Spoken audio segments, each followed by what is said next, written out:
Hello, and welcome back to another episode of Critical Reactions with your host, Bryan. Just kidding.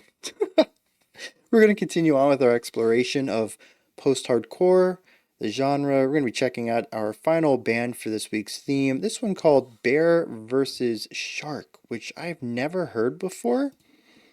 This is also one of the newer albums that we're going to be exploring in this genre this week, looking at something that came out in 2005 called Terror Hawk. We're going to be looking at track 5, 6 Kids. Maybe it's supposed to be 5 and 6/10. Maybe it's the British comma as far as numbers go. I don't know how to read it yet, so we're just going to dive in and see what's going on with this one.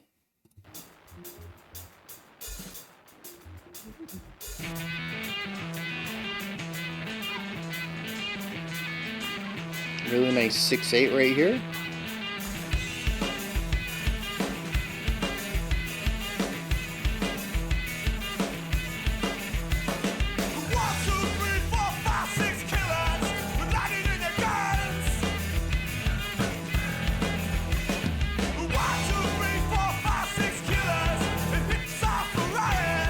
It being in 6/8 and being about 6 killers makes me want to write a song.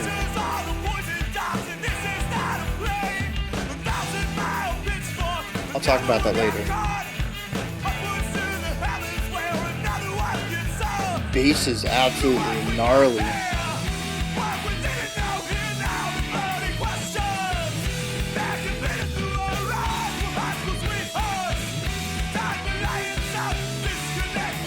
Interesting placement of the second guitar.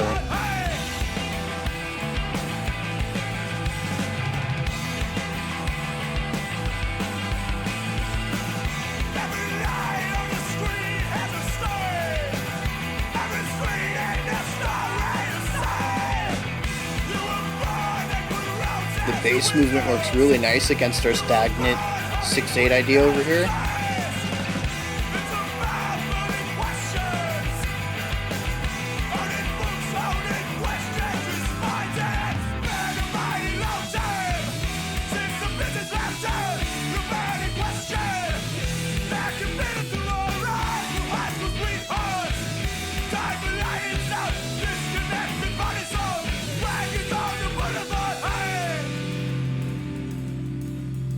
Oh, very tight ride rolls. So next time we get to that chorus though, our chordal guitar is sort of everywhere. It's on left and right, but we have a lead melodic guitar that's centered a little bit to the left. It's interesting.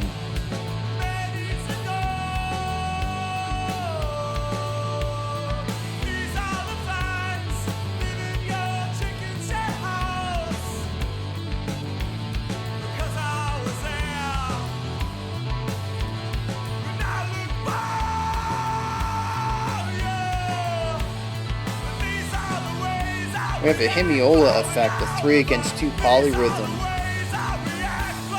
between the piano over here and our guitar over here.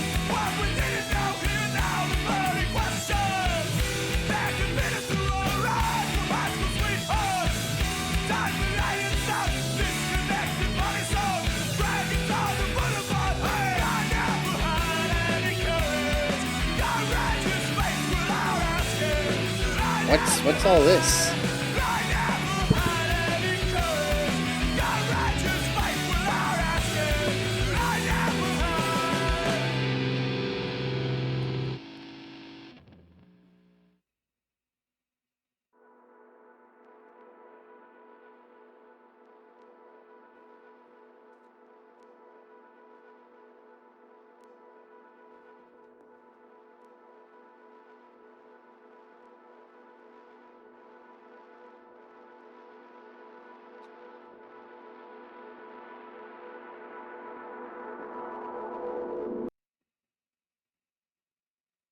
So I take it that goes into the next track. So you never actually, you know what? We never return back to the chorus. I want to pull that up real quick. See, the guitars wrap around all this, and then there's this one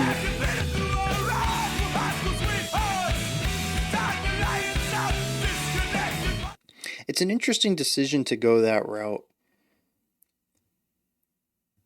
I think primarily because so often in this genre we see the split, whether it's older stuff like Drive Like Jehu and Refused, or modern post-hardcore with stuff like the Mars Volta and Hail the Sun.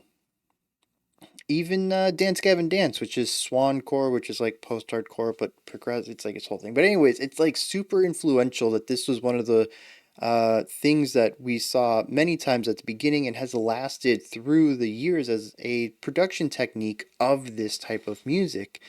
And here they chose specifically not to do that. We have a more traditional element where the chord-based guitars exist on both sides as a foundation, sort of sitting underneath everything. It's not panned to one side or the other, it's just everywhere. And then the bass is in there, the drums and vocals are above it, and the lead guitar that's giving us a secondary riff to this is center channel with the vocals and the bass and the drums. It's it's interesting because I think if any other band would have done this, or any other producer probably more accurately, the two guitars would have been panned off to separate channels. But they go for more of a traditional sound while still achieving, compositionally, this is very post-hardcore, but sonically on the engineering side of things, it has more of a traditional rock vibe to it. And that's kind of interesting.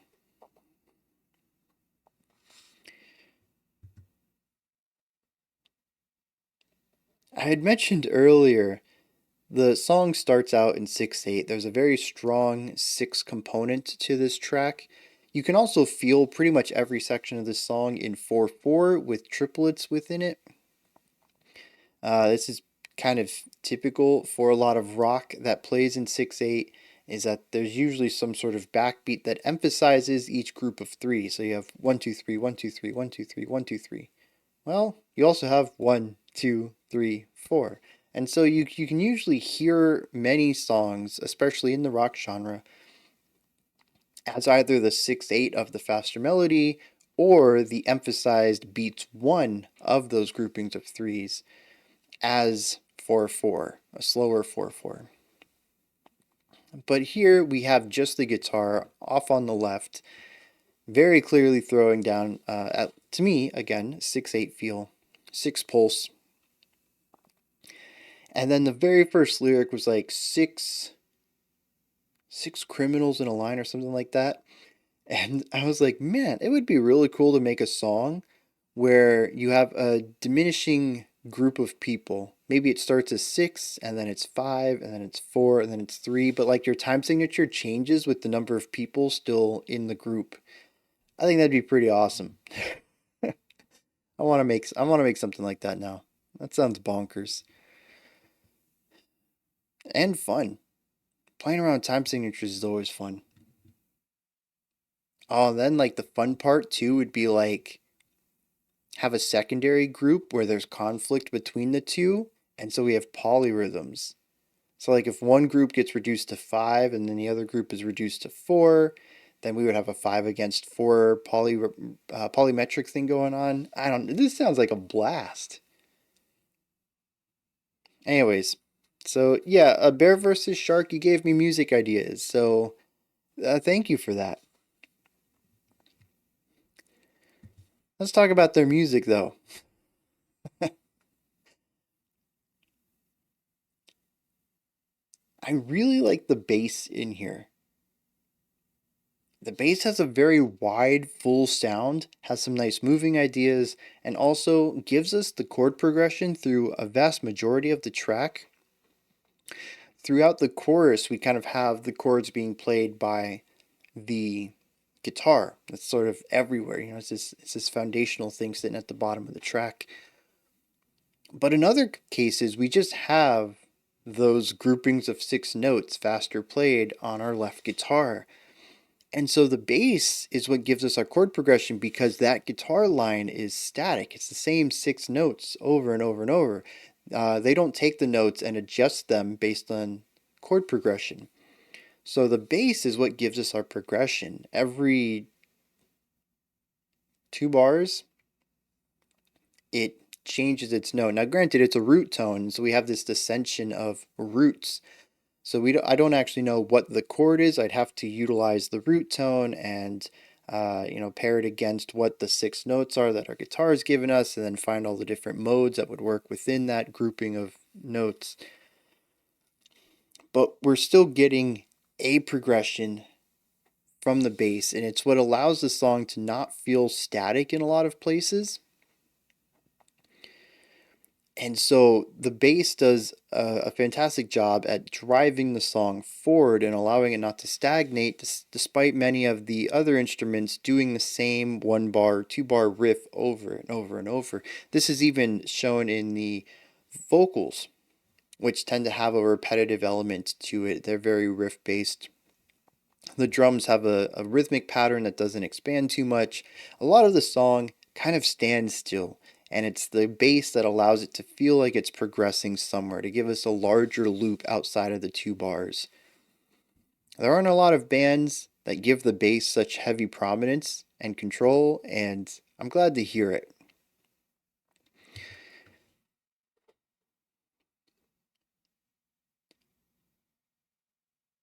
Now, I have to ask myself here, this is something I asked myself at the beginning of the week. What is post-hardcore? And I was hoping that by the end of the week I'd be able to say, this is what constitutes post-hardcore.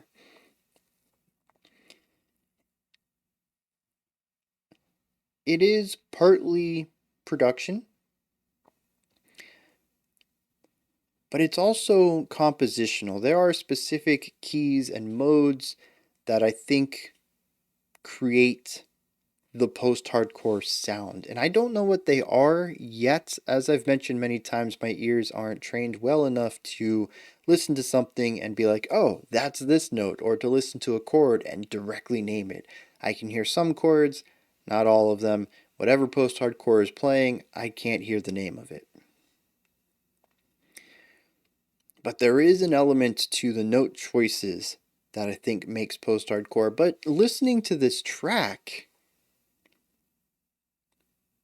I don't know that I would call it post-hardcore. This throws a wrench into my plans. This has been a genre that as I've mentioned, I'm really close to. I've been listening to the genre for 20-something years now. And it's one of those things where I know it when I hear it. I don't know the rule. Like black metal, I can break it down. I can tell you what makes a black metal sound. I can tell you what makes death metal death metal. Post-hardcore though, I don't have a criteria for it. And what I thought I knew about it, this band kind of disrupts. A lot of the guitar work in here, yeah, I'd call that post-hardcore. But the song's also kind of straightforward rock in some ways.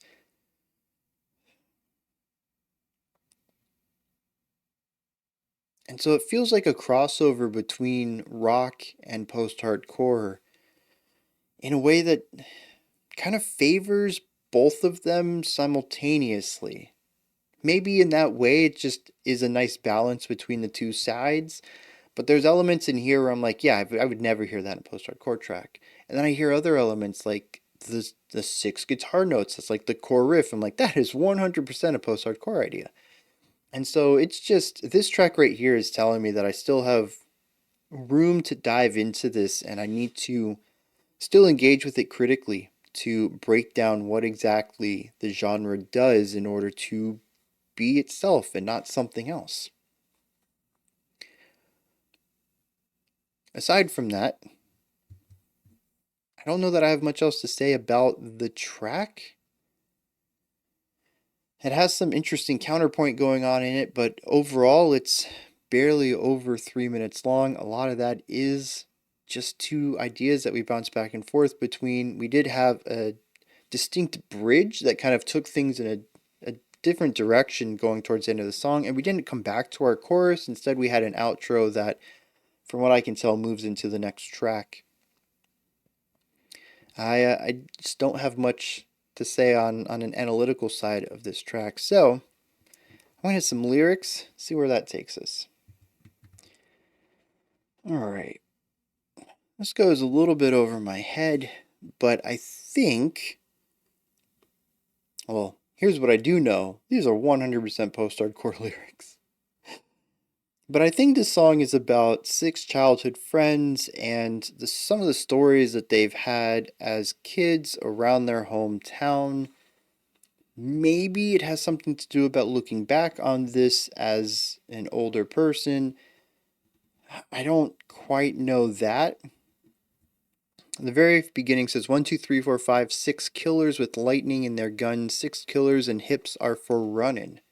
When the cities have the same names that ring out in your head, pictures are the poison darts, and this is not a plea. 1,000-mile pitchfork and another one got caught. Upwards to the heavens where another one gets off.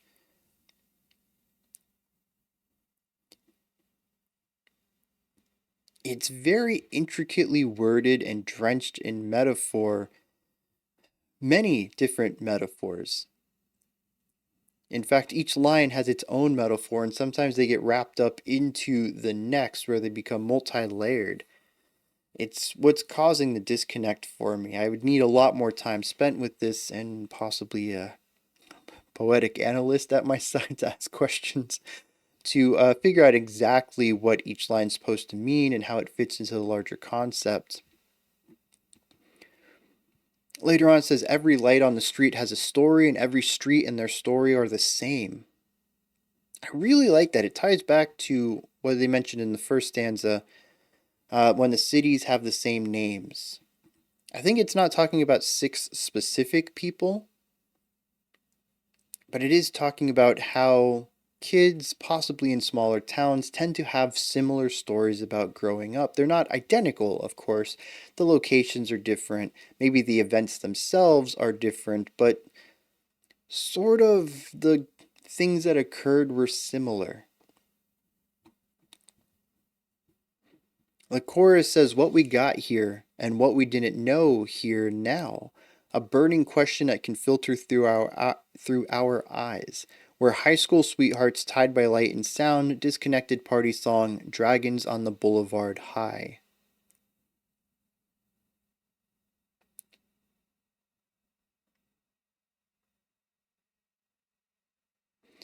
And again, I get vague ideas here about feeling like you're ruling an area of dragons on the boulevard high, but everything is disconnected party songs.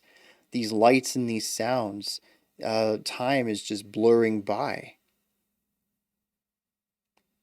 I don't know what the burning question is that can filter through our eyes, but it does feel like looking back on the past with some bittersweetness. It's a little bit of nostalgia for these events, but also looking at possibly a new maturity that you have and having a different perspective on some of the stuff you did.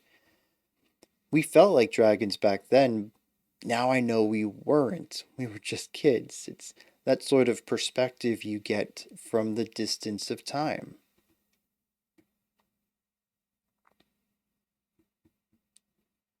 The last line brings up another question that isn't name dropped. I never had any courage, outrageous faith without asking nothing. Maybe it's just supposed to, I've never had any courage without asking. Maybe that's what it's supposed to be.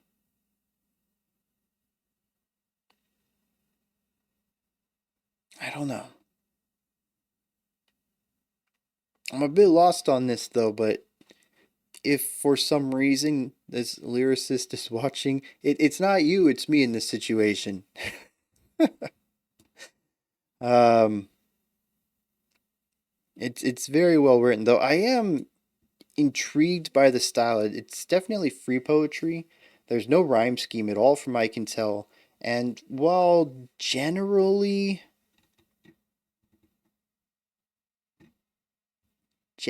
most of these stanzas are 4 lines long, the meter and rhythm of them are varying. There really isn't much flow to it. It makes me want to listen to the song again with the lyrics pulled up and see what rhythmic flow they create in the musicality of it outside of just the raw syllabic flow that's presented in the words in isolation.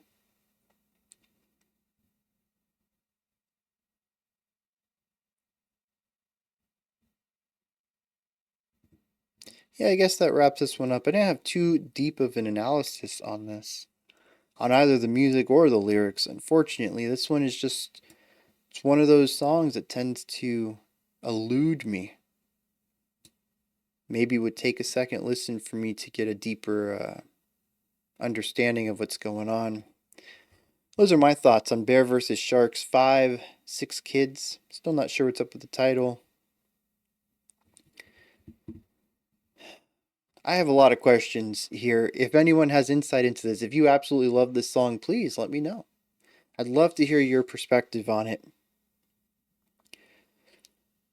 Otherwise, let me know if you enjoyed this, if there's anything that stood out to you, anything you'd like to add on to what I said or correct me on or anything like that. Toss all that stuff down in the comments.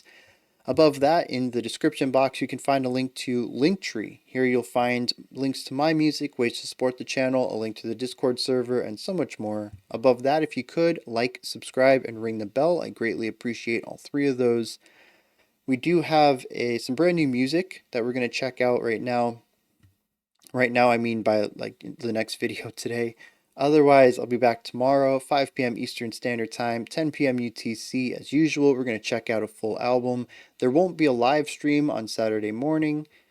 Sorry, on Sunday morning. And, oh yeah, the AOTY video. My top albums of last year will be out tomorrow morning at 10 a.m. Eastern Standard Time. Alright, until next time, remember to be critical, not cynical, of the music you listen to, and have a fantastic morning, afternoon, or evening, whenever you choose to watch my videos.